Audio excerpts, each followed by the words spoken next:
Hello सांग मैंने आम आज बनवाई चिकेन कषा। आज प्रियार श्रावण मास सरी से से चिकेन खाइब तापाई पूरा रेडी है मसला फास्ट पियाज कटा ही टमाटो काटी ये गोटा गरम मसला रखी तापर ए अदा रसुण पेस्ट करके रेडी रही खोलूना अदा रसुण पेस्ट भी रेडी ये अल्प किसी आलू काटिक रखुची तापर चिकेन टा पॉलिथिन भीतर अच्छी बर्तमान मैरिनेट करा सांग मैंने आगे चिकेन टाक मैरिनेट करूँ। तो चिकेन को मैरिनेट करने फास्ट आम लुण पकेबू लुण पकेलु तापर आम हलदी पकेबू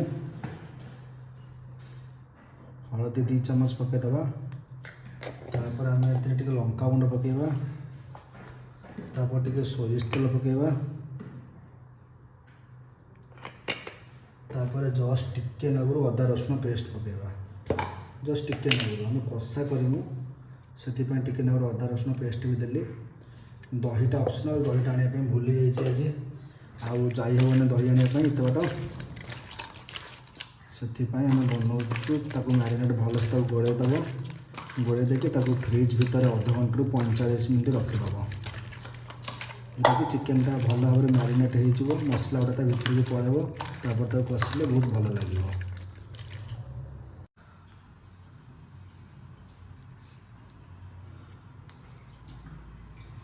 बर्तमान कड़े आमर गरम हो गलानी आम तेल पकईवा आम फास्ट आलू भाजा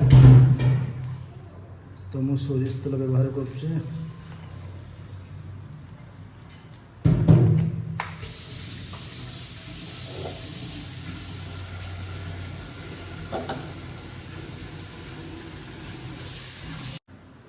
बर्तमान आलू पकईदबा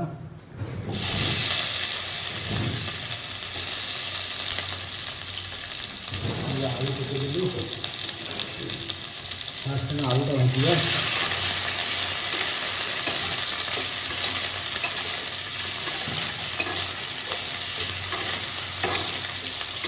मुझे आलू को छोट छोट कर काटी नहीं तुम चाहिए बड़ बड़ कर काटिपर आज ही स्पेशल खाली चिकेन कषा करूँ बोली छोट छोट कर आलू कटुची तो आलू तो पकेब जस्ट चिकेन आगुरी लुण पकईदब जहाँफल कि आलूटा बहुत जल्दी सीझीज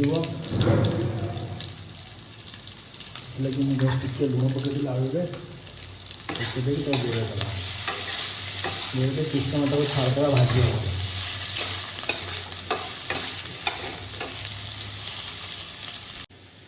बर्तमान देख आलू पाखापाखि भाजी आईलानी आलू कलर आसीगलानी आम बेसी भाजवा ना जस्ट अल्प टे भाजवा तापर चिकेन आम पकईले कषा टाइम टे सीझीज से आलू को अल्प किसी टाइम भाजिकी गोटे जगह काढ़ीद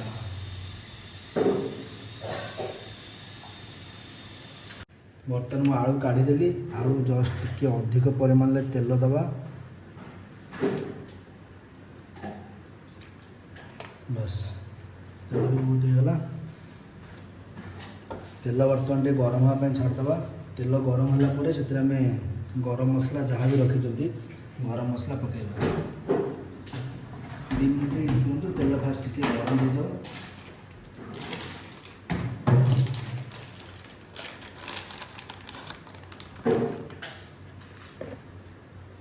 तो ये गरम मसला भाव में तेजपत्र पकईली तो दालचीनी पकईली किसी गोटा धनिया पकईली 2टा गुजराती पकईली लवंग पकईली तापर कला मिर्ची पकईली तापर लंका 2टा पेट चुरी रखी भी पकईली किस समय भाजवा भाजी जाइला सब सागे सागे पियाज पकईदेवा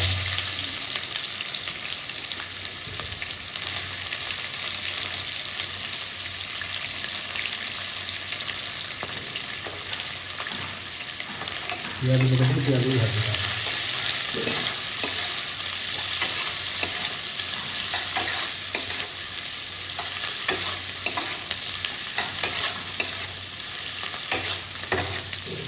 तापर पियाज जस्ट टिके ना लुण पकईदेवा जहाँफल पियाजटा जल्दी हो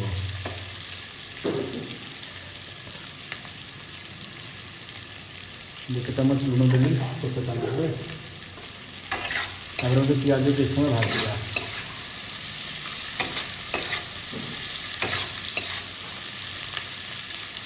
देखिपे सांग मैंने पिज बर्तमान सांकु आसला मैंने हो आसला पिज आपको टे 5 मिनिट खंड भाजवा भाजला आम अदा रसुण पेस्ट पकेगा और 4-5 मिनिट भाजवा सेमती भाजवा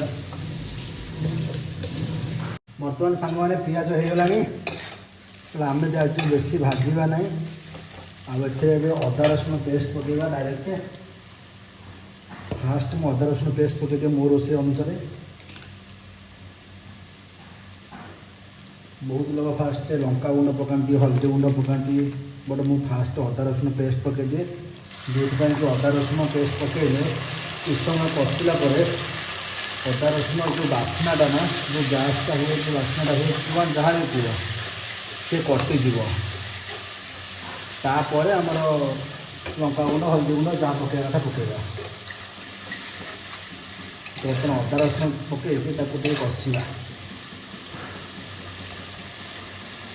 बर्तमान देखिपे अदा रसुण स्मेल तो टे पलैला हाँ पलैला तो ये आम गोटे कम करवा हल्दी गुंड लंका गुंड जहाँ पकड़ा था पकईवा तो मुझे आउ टे जस्ट लुण पकई दूसरी पिज देवाई लुण पकई आउ गोटे चामच लुण देली तापर 2 चामच छोट चामच 2 चामच हलदी गुंड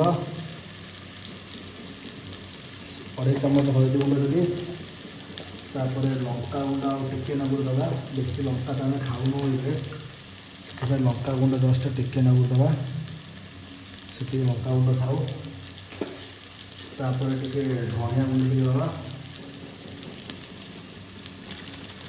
धनिया गुंड टे देली धनिया गुंड पर चिकेन मसला मोर जोटा अच्छे चिकेन मसला दबा जहाँ भी गुंड मसला थी देवे चिकेन मसला देली मु गरम मसला ये पकाऊ ना गरम मसला मुझे पर पकईबी आ गोटे कथा मन रखिए जिते बेले जो गुंड मसला देवे मसला सुखीजे बोले टे पानी जस्ट देवे मसलाटा सुखिला मसलाटा ना लगिज से पानी जस्ट टे मसला देवे जहाँफल मसलाटा मसला सांगरे ही मिस बहुत लोग कौन करते ना गुंड मसला टे पानी मिसेक अलग जगह गोल भी दिखती सेमती भी देपर चाहिए जदि तो मुझे दिए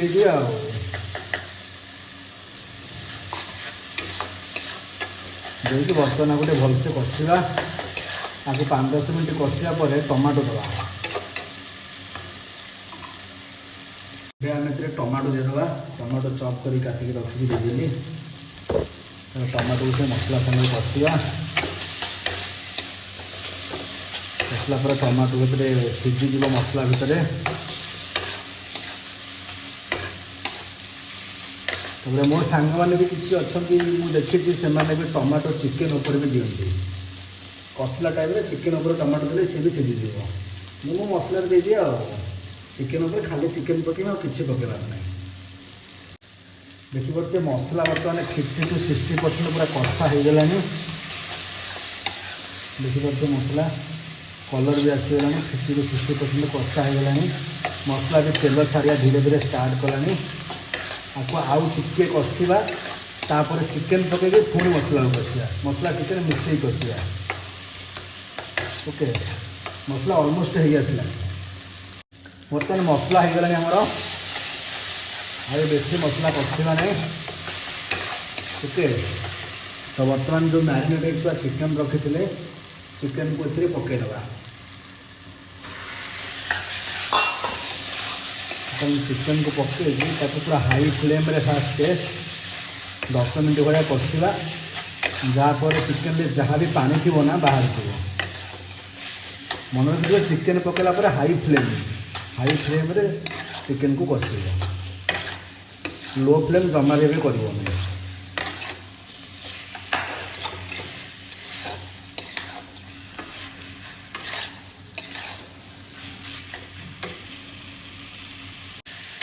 देख बर्तमान हाई फ्लेम रे चिकेन कषि चली कलर भी भल अच्छे स्मेल भी भल आसलानी चिकेन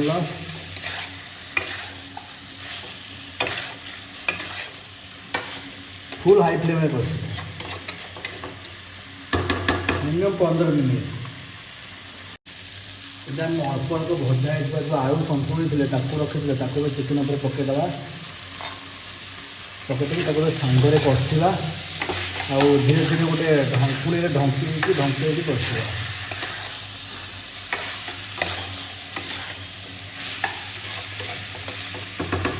ମସଲା ସାଙ୍ଗରେ ଆଳୁଟା ବି ହେଇଯିବ ନା, ତାକୁ ଢଙ୍କେଇ ଦେବା ଆଉ ଗ୍ୟାସ୍ ଫ୍ଲେମ୍କୁ ପୁରା କମେଇ ଦେବା।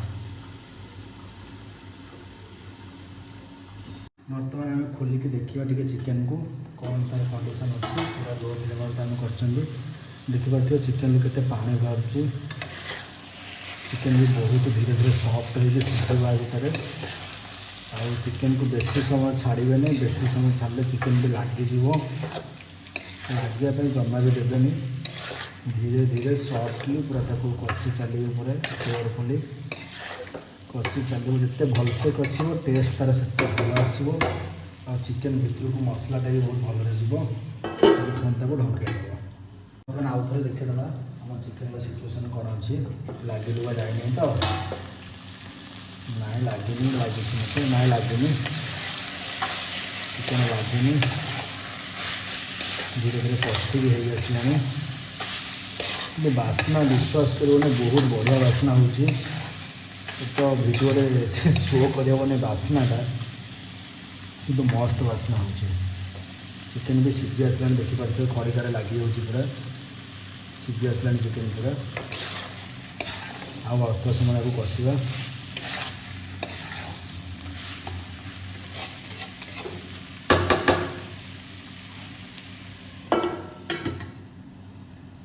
ବର୍ତ୍ତମାନ ସାଙ୍ଗମାନେ ଦେଖିପାରୁଥିବେ ଚିକେନ୍ ପୁରା କଷା ହେଇଗଲାଣି ଆମର ଫାଇନାଲି।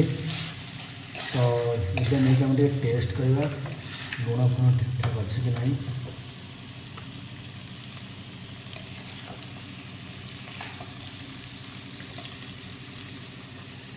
ଓକେ, ଏବେ ନେଇକି ମୁଁ ଟେଷ୍ଟ କରିବି, ଦେଖିବି ଲୁଣ ଫୁଣ ଠିକ୍ ଅଛି କି ନାହିଁ। ଯଦି ଠିକ୍ ଥିବ ଅଳ୍ପ ଜଷ୍ଟ ଟିକେ ପାଣି ଦେଇକି ଛାଡ଼ିଦେବ।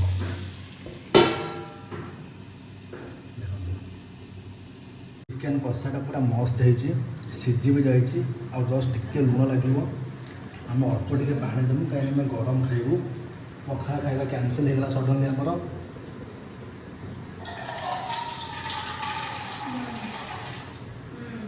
ଓକେ, ଆମେ ଜଷ୍ଟ ଟିକେ ପାଣି ଦେବୁ, ବେଶୀ ଦେବୁନୁ।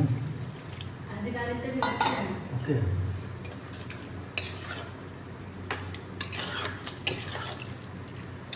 ପାଣି ଦେଇକି ତାକୁ ଫୁଟେଇ ମରିବେ।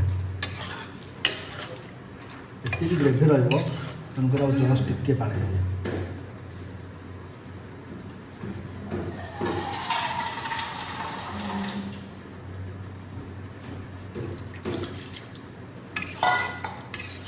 ଓକେ, ବାସ୍ ଏତିକି ପାଣି ଦେଲେ ବର୍ତ୍ତମାନ ଆକୁ ପୁଣି ଢଙ୍କେଇ ଦେବା। ଢଙ୍କେଇ ଦେଇ କିଛି ସମୟ ଫୁଟେଇବା ପାଇଁ ଦେବା।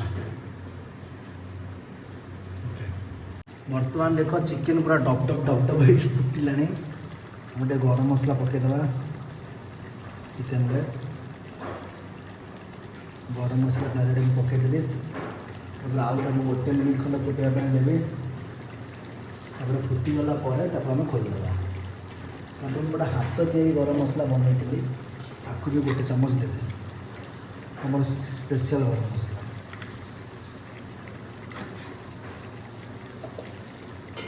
ଜଷ୍ଟ ଟିକେ ଗୋଳେଇ ଦେବା।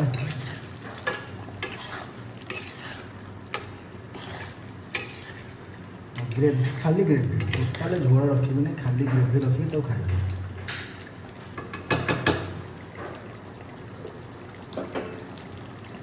ଭାଇ